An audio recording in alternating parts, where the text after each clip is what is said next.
a runaway girl, a dying gunslinger, and a debt written in blood, but only one of them will survive the night. The sun scorched the earth. Dust rose in ribbons along the road. Eli Morgan tugged his hat low. The auctioneer's voice cracked sharp through the air. Numbers thrown like stones. Men shouted. Coins clinked. Children shuffled forward like cattle. The crowd leaned in. Eli had not come to buy. He came for rope, for flour, for anything useful. But the sound of that voice stopped him. Cruel, cold, mocking. Then came the girl. Bare feet coated with dirt. Hair tangled into a single braid. Clothes torn thin as paper. She stood tall. Eyes fixed on the crowd. Eyes like storm clouds. Old eyes on a young face. Eli's gut twisted. The auctioneer smirked. 12 years old. Strong back. No sickness. Does not talk much. A man shouted 10. Eli's mouth opened before his mind caught up. 15. The crowd turned. Eli Morgan never bid. Not in years. Not since the war. Not since his wife's grave sank into the dry earth. 20. The man snarled. 25. Eli's voice hardened. The auctioneer grinned. 30. The man spat. Cursed. Not worth it. The gavel slammed. Sold. The girl did not flinch. Eli led her to his old horse. She climbed up without a word. They rode through silence. The land stretched wide and empty. Heat pressed heavy against their backs. At last, Eli spoke. Name. Nothing. You must have one. Still nothing. Then I will call you Clara. Her eyes fixed on the horizon. No protest. No agreement. The ranch came into view at dusk. The fields were bone-white. The barn sagged westward. The fences leaned like weary men. Eli dismounted. This is where we work, he said. It is not much. Used to be better. She said nothing. You will sleep in the loft. We eat at dawn and at dusk. Work fills the rest. Clara looked at him at last. Her gaze sharp. Her voice cut through the dry air. I am not a slave. Eli froze. Her first words.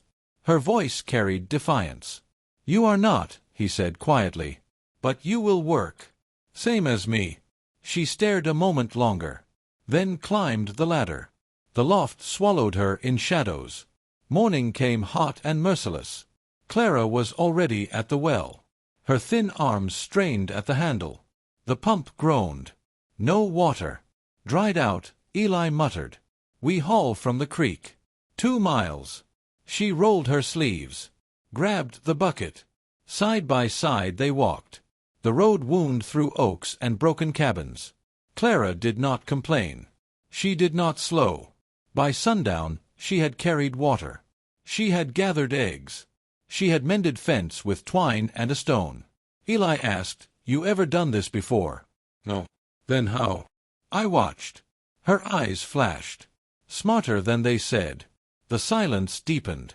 Eli stared at the fire that night. She sat across from him, wrapped in wool. Her face marked with soot and stubbornness. You got people? He asked. Her jaw tightened. My mother died 2 winters ago. My father sold me. To pay what he owed. Eli's chest clenched. I am sorry. Her eyes burned. You paid too. Just like him. His voice dropped. I paid to keep you from worse. She stared into the fire. Then asked softly, You ever lose someone? His throat tightened. Wife. Daughter. Long ago. The fire popped. Neither spoke. But something shifted. Not peace. Not yet. Something else. Something fragile. That night she stood in the doorway. The stars flared above. Why call me Clara? She asked. Eli's hand paused on the lantern. It was my daughter's name. Her silhouette trembled against the sky.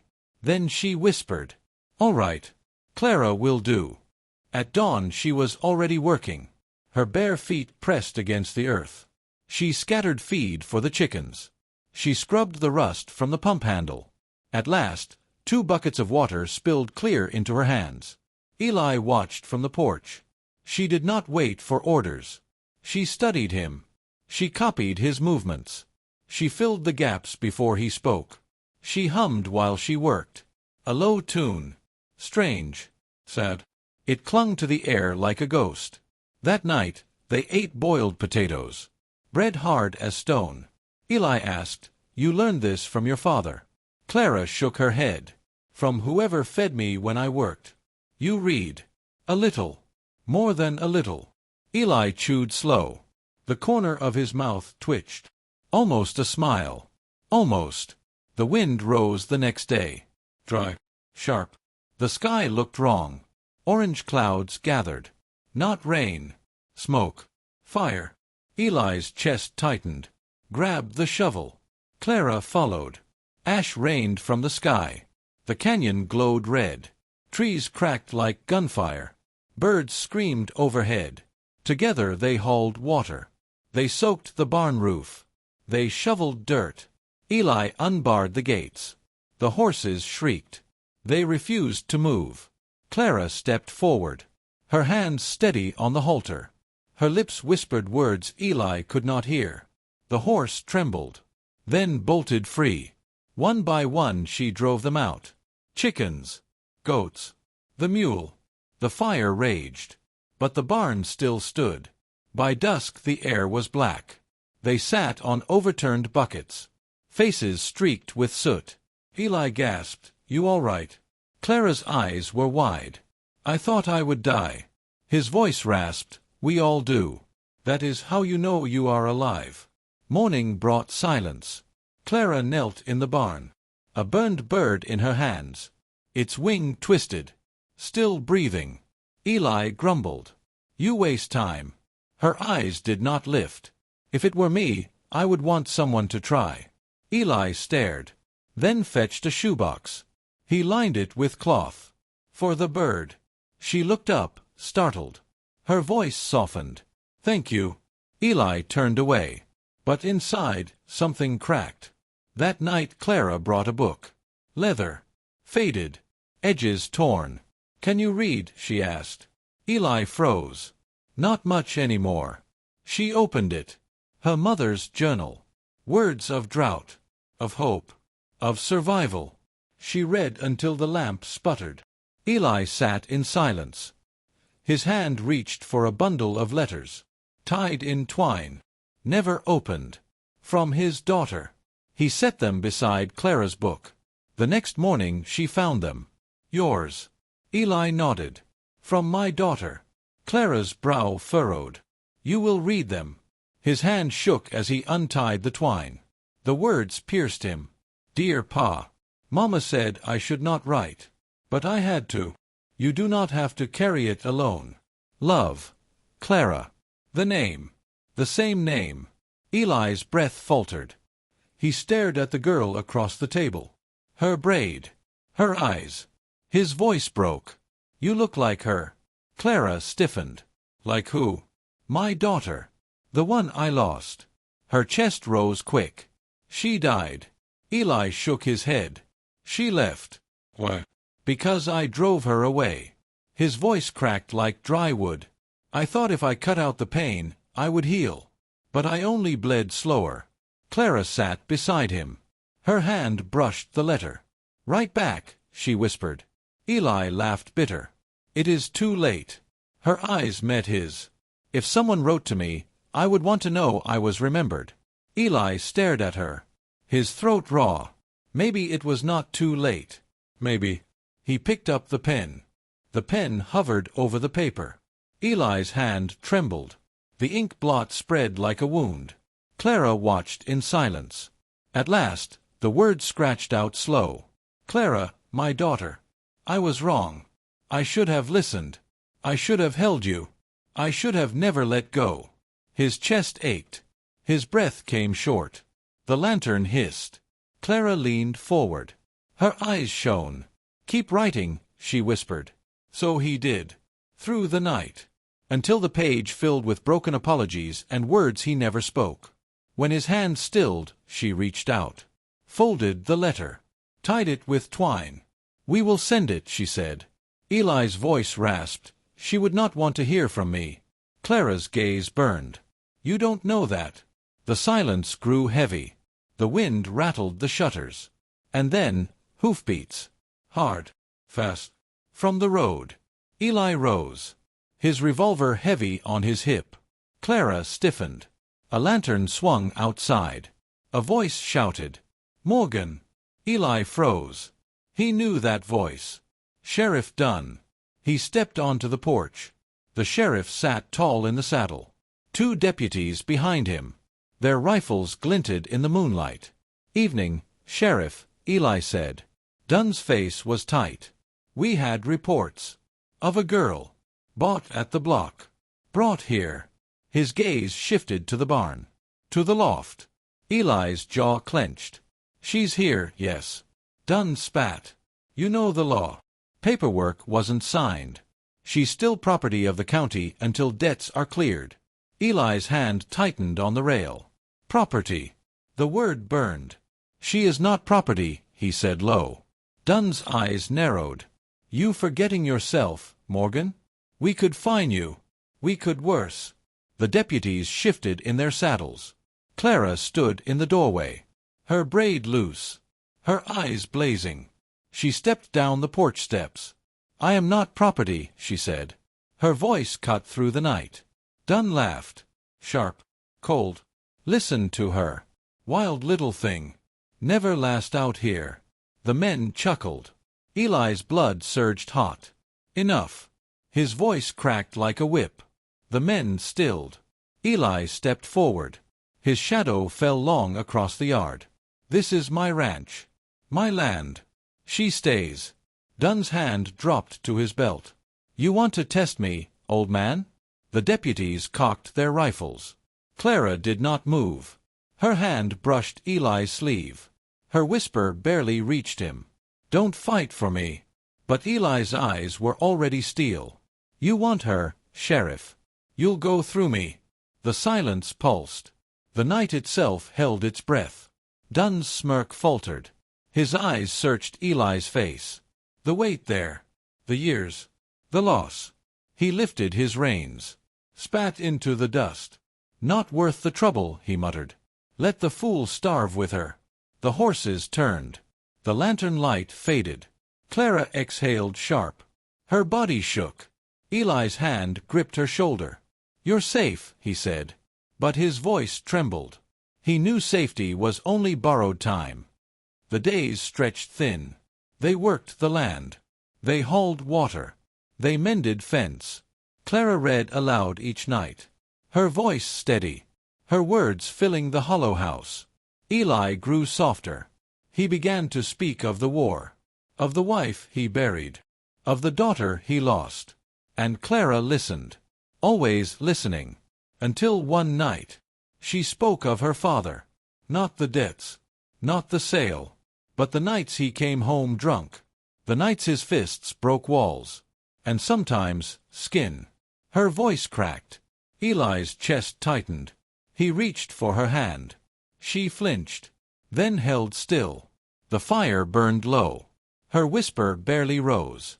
"Do you think we ever heal?" Eli's eyes glistened. "No. But we learn to carry it." Her gaze held his. "Then maybe we carry it together." The silence was different now. Not heavy. Not hollow. Full. Alive. And yet, on the edge of every night, Eli felt the weight of those hoofbeats returning. The law. The debts. The past. All waiting. All circling. Closer. Closer. The days shortened. The cold crept in.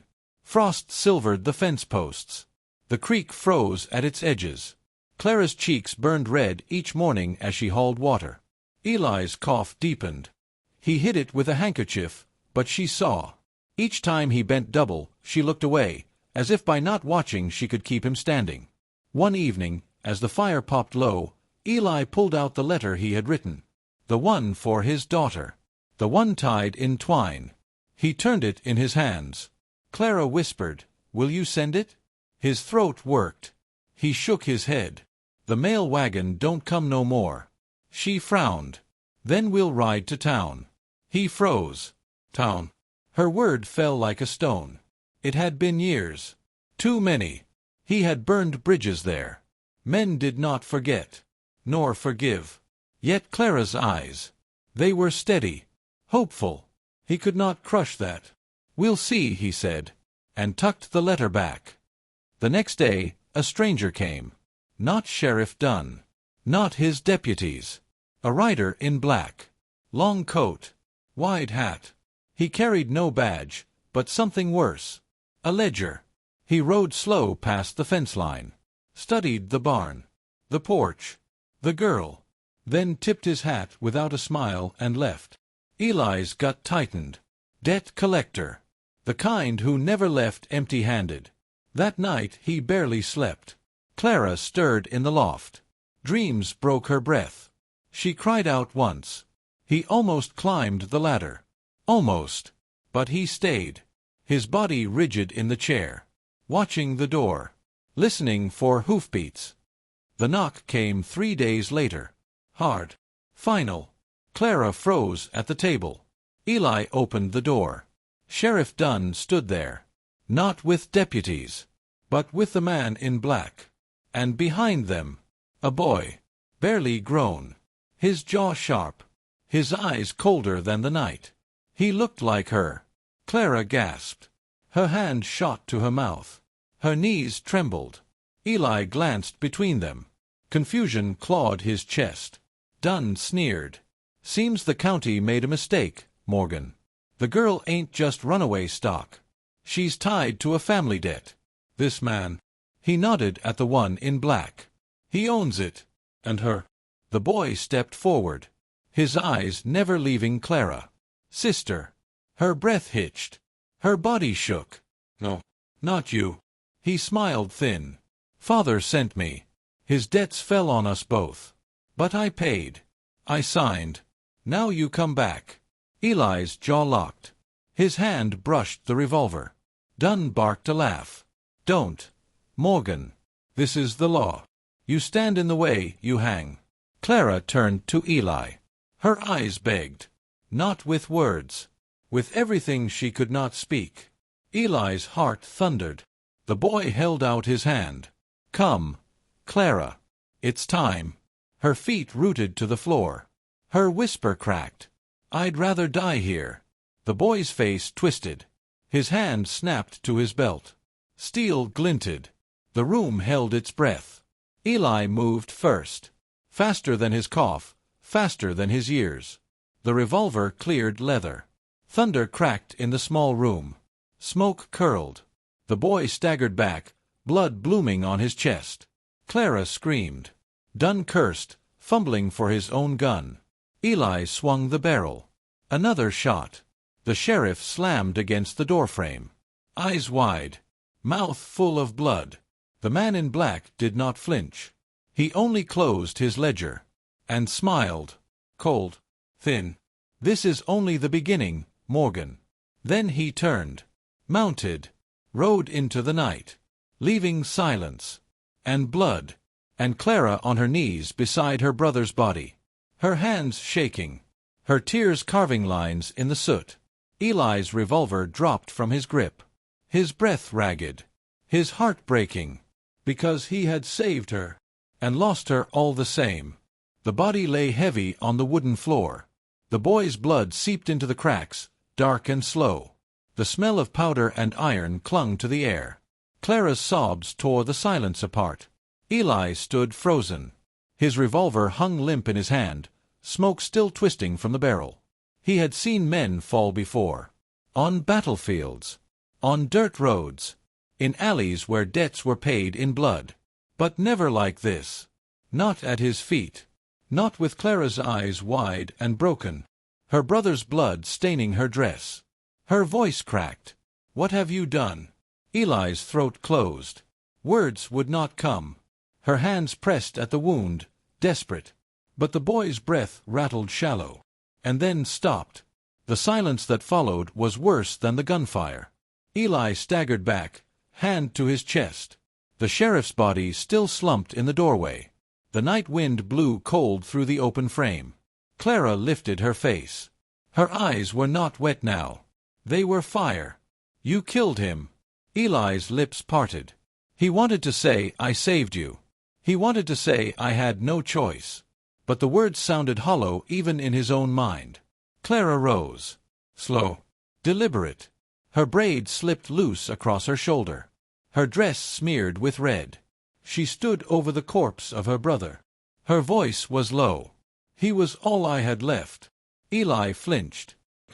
His breath caught. I couldn't let him take you. Her eyes cut through him. And now? Her whisper trembled. Now I am nothing. She stepped past him. Out the door. Into the cold night. Eli staggered after her. The stars burned sharp above.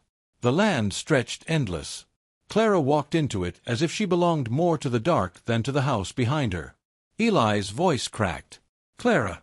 She stopped, but did not turn. The wind tugged at her dress. Her words drifted back to him. He was right. Father sent him. And Father will send more. Her shoulders shook. They won't stop. Not till I'm gone. Eli's chest tightened. Then we'll run. Her laugh was small. Bitter. You can't run from men like that. Not forever. He stepped closer. Then we'll fight. Her head turned just enough for him to see her profile. The tears on her cheeks. The fire in her eyes. And you'll kill every one of them? Every last one? He had no answer. Only silence. She faced the horizon again. Her voice softer now. You can't save me, Eli. Not from them. Not from myself. She walked on. Her figure shrinking in the starlight. Eli's legs buckled. He sank to his knees in the dirt. The revolver lay heavy in his lap. The house behind him groaned. Inside, 2 bodies cooling. Outside, 1 soul leaving. His chest heaved. He wanted to call out again. To beg. To confess. But the night swallowed his voice. The only sound left. The steady tread of Clara's boots. Growing fainter. And fainter. Until there was nothing at all. The morning came gray and hollow. Smoke no longer curled from the chimney. The house stood silent, as if holding its breath, unwilling to bear witness any longer. Eli sat on the porch, hat in his hands, staring at the empty trail where Clara had vanished into the night. His revolver lay on the step beside him. Useless now. Every cough rattled deeper, shaking his ribs like loose boards in a storm. He was not long for this world. And he knew it. The man in black would return. Not with ledgers this time, but with fire. With chains. Maybe Clara had been right. Maybe she was safer away from him, even if the world swallowed her whole. He shut his eyes. And in the quiet he saw her smile, not the one etched with fear and grief, but the first one, when she had stepped shyly into his barn, asking for shelter. For a moment, that was enough. Eli reached into his coat, pulled the letter. The one bound with twine. The one meant for his daughter. His hands trembled as he untied it. He did not read the words. He knew them by heart. He only pressed the paper against his chest and whispered, "Forgive me." The wind picked up across the plain, carrying dust, carrying silence, carrying the end of all things. Eli leaned back in the chair. The boards creaked beneath his weight. He looked to the horizon one last time, hoping to see her, knowing he would not. When the chair stilled, when his breath stopped, the land was quiet again. The house, the barn, the earth itself seemed to fold him into its memory. And somewhere far beyond the ridges, Clara kept walking, carrying with her the weight of blood, of debt, of freedom bought at too high a cost. She did not look back. Not once. Because some endings cannot be mended. They can only be endured.